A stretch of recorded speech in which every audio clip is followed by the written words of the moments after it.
So what I'm doing now is I'm simply just priming the canvas with the gesso. After you do this, you need to let it dry. So all I'm doing is just creating a little bit of a space on my sketch pad.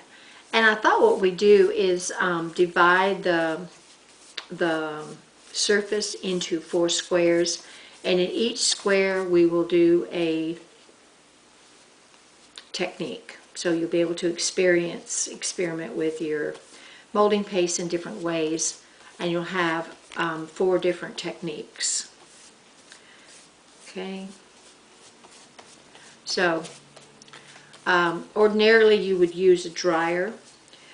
Because I'm not at my studio and I don't have my dryer, I'm just going to let this dry and then come back for the second step. This will just, prime the paper. As I said, it doesn't matter what kind of paper you use, as long as you prime it, it's going to be fine. Of course, you can use watercolor paper, you can use canvas, you can use a stretch canvas, you can use wood, you can use whatever you want for this technique. Okay, so I will be back. One thing I didn't tell you is to use wax paper if you actually are using your sketchbook. It might be a good idea so that your pages don't, if you accidentally get them on the edges, they won't glue together. So just put a piece of wax paper underneath what you're working on, and that will protect your pages.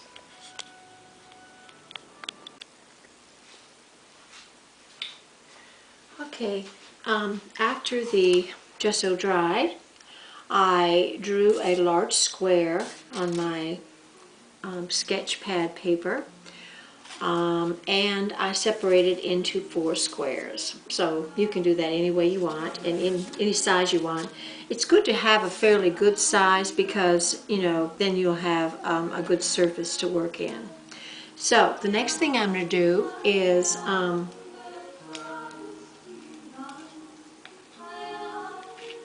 I'm going to cover the surfaces. Each surface is going to be covered with gesso. The medium. So the first thing I'm going to do is just cover the first square with the molding paste, and it doesn't have to be perfect. And that's the first square, and the second square, do the same. It doesn't have to be super thick, but you do want it to be thick enough to where when you put something on it, it creates a texture. So this is my second square. This is a square that I'm going to draw in. That's actually what I'm going to do with this square. This square here, I'm going to actually use a stamp. This square, I'm going to use a stencil. And the 4th square, I'm going to actually embed something into the molding paste.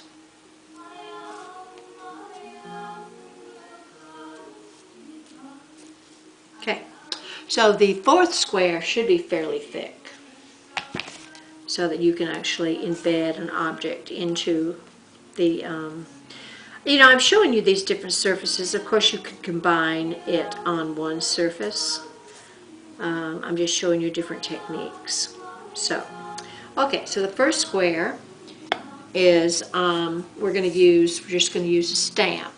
So you take any stamp that you want to use and stamp into the molding paste to create a texture. And you can use 2 or 3 stamps if you want to create the texture.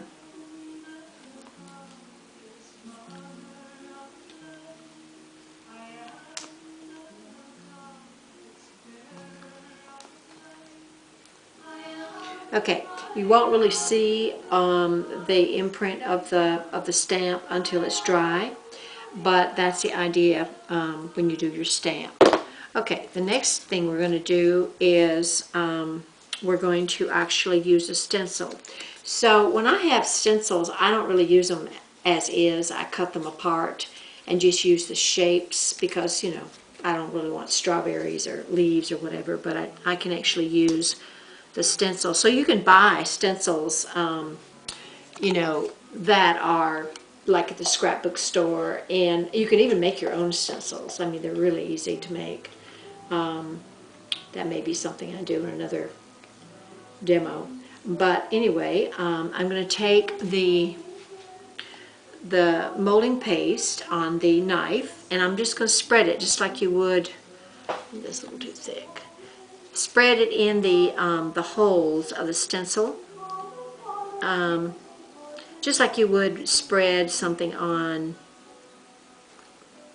you know, butter actually, just like a piece of bread with butter on it. You just kind of spread it over the holes, and then you lift the stencil up, and what you'll have is, again, an imprint and texture. The next thing I'm going to do is I'm just going to use a pointed, well, I'll use the knife here. The knife, I'm going to use this to create some line drawings and just draw inside the molding paste. So you can just do little circles, you know, just to create some design. Okay, so the next thing I'm going to do is I'm going to embed something into the stencil or into the molding paste. You know, you can use lace, you can use, as I said, you can use netting. If it's thick enough, you can even embed rocks or stones, shells, things like that. But what I like to do is I like to create a surface because I'm going to be painting over this. So what I want to use is I just want to use the fabric or whatever I'm using. I just want to embed it in the molding paste to create a surface. So you can just tear it and just get a piece. You can actually just, you know, you can embed almost anything in it, depending on how thick the molding paste is. You can use it like a glue, adhesive. But this would make a very interesting surface for you know, a painting or a collage, mixed media. So what I'm going to do now is I'm going to put some molding paste over the surface so that it doesn't really show as fabric, but it just shows as texture. Because when this dries, it will create a relief. And at that point, you can paint it and you can put some really, really wonderful layers on here. Okay, so you've got, the first one was done with a stamp, the second one was done with a stencil, the third one you drew into, and you can even like write something that you really don't want anybody to see, but you want to just maybe put it in your mixed media piece. And then you also will have a surface created with different kinds of fabric and different kinds of things that have texture in them. Okay, so those are the 4 different techniques. Now the important thing is you really need to let this dry before you do the next step. So depending on your, you know, where you live or whatever, it actually will dry fairly fast. But what I will do is probably come back later on today and do this second layer. So I will demonstrate the second layer in the next video. Okay, so thank you.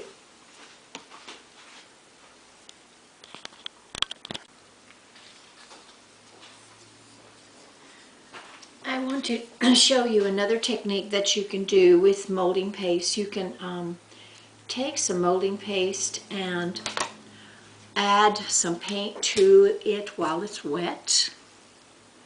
I'm using Luminaire. It's, let's see, what is it? Halo Violet, but you can use anything. I mean, you can use any kind of paint you want to use. You can even get this paint that you can get at Michael's that's fairly inexpensive. It's in the kids section, and it's really a neat. Actually, it's like you can get gold and silver and blue and pink and purple, and so you don't have to get really expensive paint, especially when you're experimenting. It's probably better that you don't get really expensive paint to start with. You just use what you have. What I'm doing is I'm mixing the molding paste together with the Luminaire. I'll make it into kind of a creamy, buttery consistency. Because what I'm going to do now is I'm going to take a page from an old book, and I'm going to tear the page, and I'm going to, instead of having a white background, I'm going to actually use the stencil on the book, on the page of the book. So I'm just going to take a page out of a book, and I'm going to use the same stencil, but this time I'm going to do a different background. So here's my stencil, and I'm going to do the same thing that I did with when I used the stencil on the white background. I'm just going to take the molding paste and again spread it over the stencil so that you have a raised area again.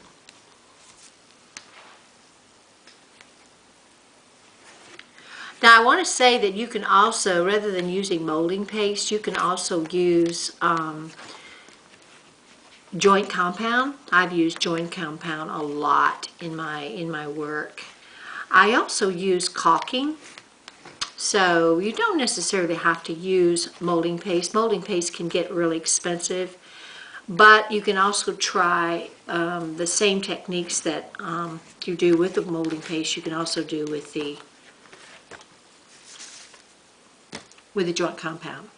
So you take your stencil off, and you can see that because it was created out of the iridescent or the luminous paint, luminary paint, I actually have a really cool metallic raised surface on a page, on a book page. Okay, so that's another way that you can use molding paste. I'm sure that as you use your molding paste, you're going to come up with your own ideas. The idea too is just to experiment and explore the medium. Okay, so I'll be back again and show you another technique.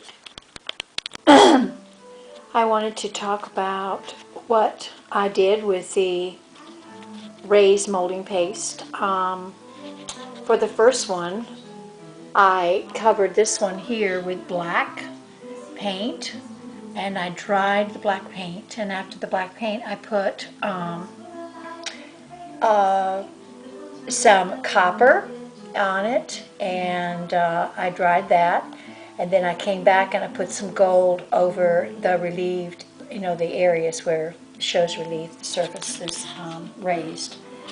The next one I'm doing is the one that, actually this was the one I did with stamps. You can see now that the stamps, impressions of the stamps actually show up much better after the molding paste has dried. And the second one that I'm doing is the one that I drew in. I'm layering this with different colors. So I'm not really drying the paint, I'm doing wet on wet.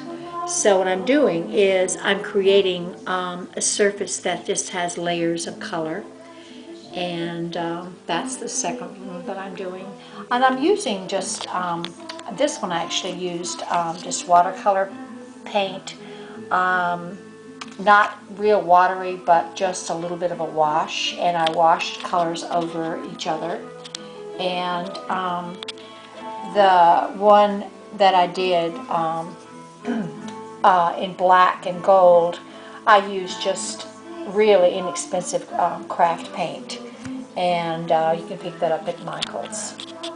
Okay, so I will continue, and I will be back with you to let you know what I'm doing with the other two squares.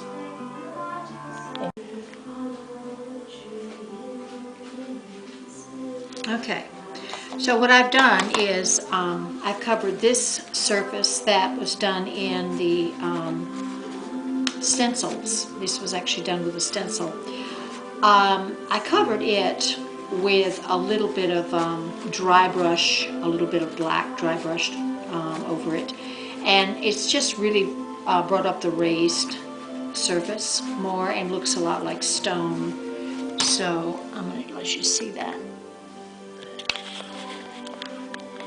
You can see that that really looks like stone, and it's real natural looking. So what I probably will do is just brush a few more colors on it to, again, keep the actual look of the stone.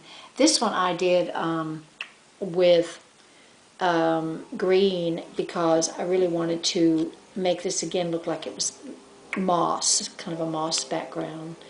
And so I covered the fabric that I embedded in the modeling paste. I actually covered it in green, and I covered the surface with a little bit of a light green as well. So it looks more natural. And as I said, I'm gonna dry these, so I'll be back